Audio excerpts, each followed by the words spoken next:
Hey guys, so there's a movie called Men in the Cuts, and it's pretty historical. It's about a nigga from the streets, along with his best friends, and their quest to do the impossible, create a guy that'll help you survive the hood. At one time, I might have even said it was important that everybody watch it at least once, but I'm not that geeked out over the movie anymore, so I don't know about that. Remember the nigga from my Zoo Story video? The first time I ever watched the movie was at his crib, and I was off when watching it, so I thought it was the best thing I ever saw, and it changed my perspective on life or something. I can't remember if I finished the movie at his crib or not, or if I had to go back home to finish it, but either way, I thought it was some heat, so let's go over it. Also, I know you niggas have been asking me to go over It's Cousin, and listen, that video is coming, but it didn't feel right going over that movie until I finished going over this one. The movie starts out with a bunch of youths walking around a scene where somebody has been turned into a pack, but that's a normal occurrence for them, so it's whatever. Then when they get to the school, the main character starts drawing some played out scene of 12 looking for something. Then he starts talking wild to his teacher, and gives a speech about how everyone is from Africa, so that makes it all the same. But niggas is not on the same level, so I don't know what he's talking about. One young man recognizes this discrepancy and says that he's not from Africa, but is instead Big B's only, which makes the main character upset because he's repping N-Hood. And then the Damu says that he'll get his brothers to put him on a shirt, and the main character says something slick back, and they throw hands about it.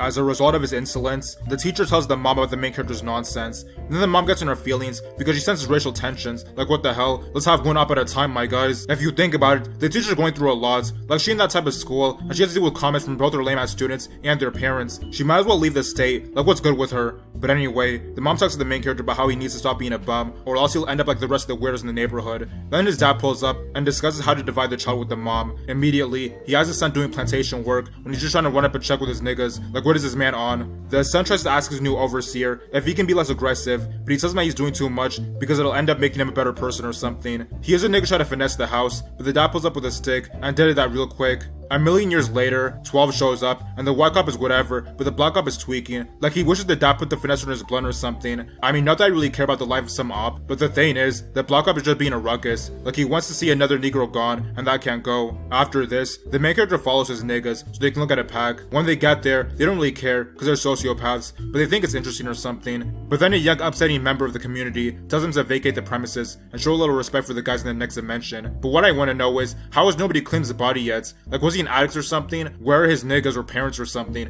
Or was everyone just as ob? Like, this being part of the story does not give it any cool points. But anyway, the young gentleman debo's a ball from one of the main character's friends, so their friend's brother tries to stick up for him, but the gentleman treats him like his bitch, does him dirty, so now he wants to catch a body. Right as the main character starts walking away, because they're taking their batch of L's for the day, the big homie to the gentleman has him giving the ball back to the friend, so I guess all is well. Then the main character goes fishing with his dad or something, and they talk about getting hoes. Then on the car ride home, they see the friend's brother and the other friend have been caught by 12 for trying to finesse a store, so that's lame. Then it cuts to 7 years later, and they're throwing a party to celebrate the release of the brother. I know you're thinking something like, wait a minute, how can a nigga be in jail for 7 years because they shoplifted? But don't worry, the youths probably got out like in a couple of months or something, because the other friend is now crippled due to his past as a low life. Also, there's some new niggas in the mix playing cards or something. It turns out the brother is loked up for real, and has become a big homie himself. Anyway, the G niggas start talking about raw dogging hoes, and one of them apparently doesn't know that such activities can ruin your life, so the others have to check him. That's the thing with you weirdos, like, stop acting like you don't know what time it is. We all know niggas love to pump and dump and move on. Like, stop acting innocent when she doesn't abort it, or you find some bumps on your dick. You knew what could happen, you didn't care. Stop blaming that on the trash school system. Like, you got niggas that been telling you, so fuck off.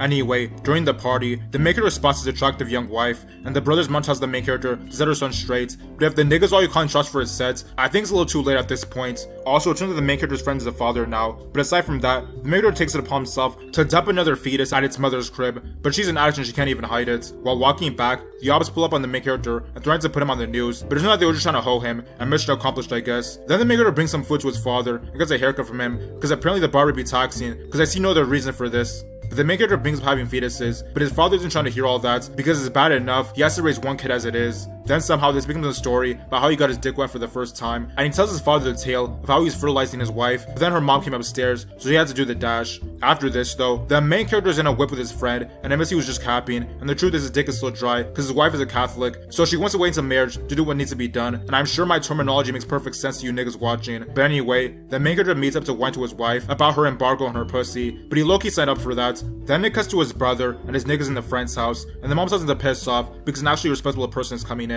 that person turned out to be a college recruiter for their friend, because it turns out aside from being a teen dad, he's really good at playing soccer or something. But the thing is, he's not smart to get in easily, so the recruiter tells him that unless he makes a certain grade on the SAT, they're not gonna let him in. Then the friend and the main character take the SAT, and they go to visit the main character's father. Then the father goes outside to talk to some randos about how whites and Asians are running them out of their own neighborhoods by buying up property. Then the old head's getting their feelings about the youths for driving down property values with their nonsense, but at the end of the day, who's the one who raised them to be like this? Niggas, the parents. You old niggas don't get a pass for what the youths do now, cause they got it from you bums. And the sad thing is, this movie's like ancient history now, so the youths there are like old heads now, yet they're still moaning about how the current generation is tweaking. Like nigga, you guys were even worse. So stop coming with the next generation, especially since you had to go through the same thing when you were young. So after that, there's this party where the friend's brother is talking to his homies about the existence of a higher being. Then the maker and his friend pull up, so they can all have a gay old time. But then some beat up all pulls up and bumps into the friend, so he gets in his feelings, but the Logue brother pulls up and flashes his strap, so the ops piss off. So the real niggas celebrate their W, but then they hear a clip being aired out, and everyone does the dash, but it turns out the ops are just lighting up the sky because they're lames. While driving home, the niggas got stopped by 12, and it turns out to be the same when the main character almost got his crib finessed years ago. So the main character denies having tested any criminal organization, but the lame ass black cop gets in his feelings over a Negro with his life on track and ups a pull on him, but then leaves because there's something more important to worry about. Then the main character goes to his wife's crib and starts tweaking over getting hoed like that, and she decides to let him hit because he's been going through a lot. So the main character's parents meet up to discuss what's good with their son, but that's whatever. Then the main character goes to visit the friend and his brother. Also, the brother sees a commercial for the military and is looking like he's getting some ideas. Then the friend's wife asks him to go to the store to get some food, but then the friend asks the brother to get the food for him, which makes the brother feel some type of way because he's not his brother's bitch. Like, why does he think he can talk to him like that? So they start saying some words and then they throw hands. Then the mom pulls up and attacks the brother because she doesn't love him as much. Then the friend then make her to leave the scene to go to the store and cop some food and lottery tickets, even though the man knows well he'll never win.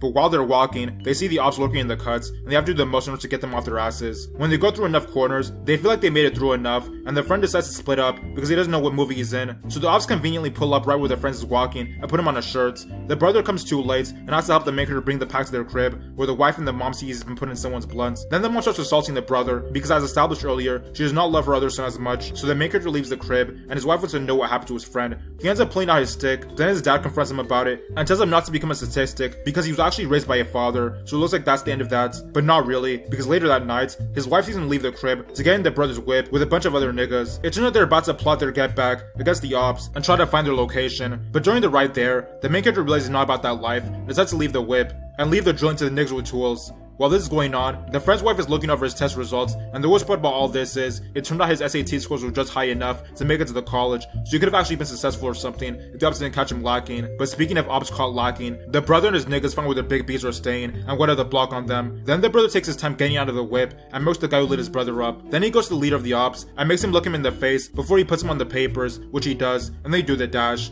And I guess the whole police force is out of commission or something, because this nigga really took his time smoking the op packs, while his associates in the whip were telling him to get his ass on before they got processed and put through the system. But 12 didn't even show up, so it doesn't even matter at the end. So the maker goes back home, and his father sees that he didn't actually catch a body, so I guess all order has been restored. The next day, the brother pulls up and tells him that even though he got his get back, it didn't particularly make him feel better, because the cycle of nonsense will continue. So it looks like the guys running the country don't actually care about niggas in the hood, which is just facts that we all know, so not much else to talk about when it comes to that. So the maker and the brother let each other know that they're here for each other, but it turns out a week later, the big B's got their get back, and the brother was put in a dry spot. Also, the main character and his wife go to the same college in Atlanta as Martin Luther King, but it's a men-only college, so the wife has to go to the female version across the street, so the day is saved. The movie was so lit to me when I first watched it, I think I considered it my favorite movie or something, but I've seen more classic movies since then. I mean, even still, the movie is lit, so I recommend all you niggas watch it too. But like I said in the beginning of this video, this movie has a cousin that will be covered soon, so look forward to that. And remember not to split up when the ops are on the hunt, because doing that makes it easier for them to continue their op ways. Okay guys, make sure that when you subscribe you hit the notification button, because that lets you know whenever I make a new video, and as always, thanks for watching.